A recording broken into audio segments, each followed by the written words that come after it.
Alright, so this is the third part of this video.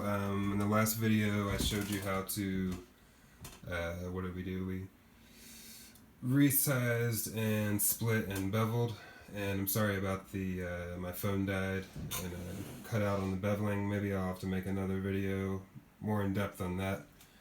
But this is my first belly and I finished braiding it, plaiting it here, and I just rolled it out. And as you can see, it is incredibly tight. Luckily I didn't have to recut any of my strands because I measured it properly. It was actually so tight right here that I had to hammer it out with a mallet and then roll it to get it smooth, because it was just that tight. And this is what you want. Your first belly needs to be incredibly tight because you're looking for an extremely dense core.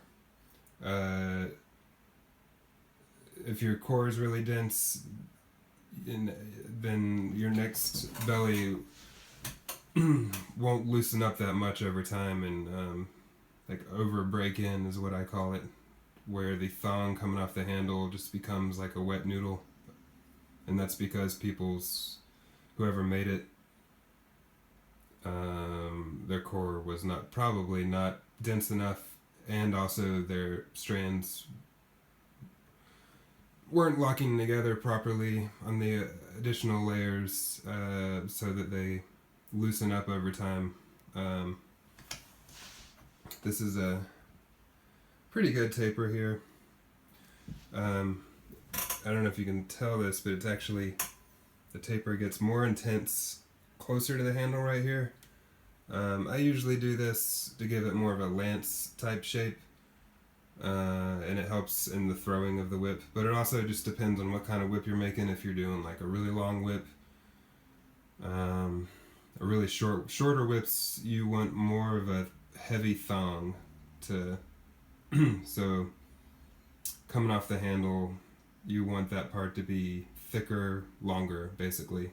But this, I'm making a 5-foot bullwhip, and this first plaited belly comes off 1/3 of the full length of the whip.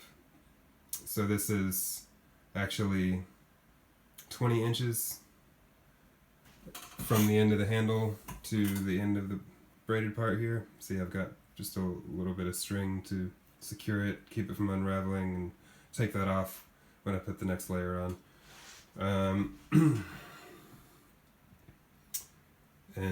So yeah, this started off about 10 millimeter and then goes down to about 5 millimeter, which is close to what you want the actual tip of the end of your overlay to be, about 5 millimeter. Some people do 7, but 5 to 6 is good. I mean, you could go thicker to 7 too. So this was my original plans for this, and this is how I plan out my whips, the thickness and also the length of each layer. So this first layer is belly 1, and not 40 but 20 inches. That's confusing. Yeah, so what I'm going to do now is I'm going to go and put some additional binding in on the handle, and just past the end of the handle about 10 inches, just so that it's even more dense and compact, and tight, so that the transition from hard to soft is a little bit more better. So yeah, I'll try to make more videos of the next bellies and bolsters going on, but this is yeah, you get the basic idea. And hope that helps you guys, and keep on plaiting.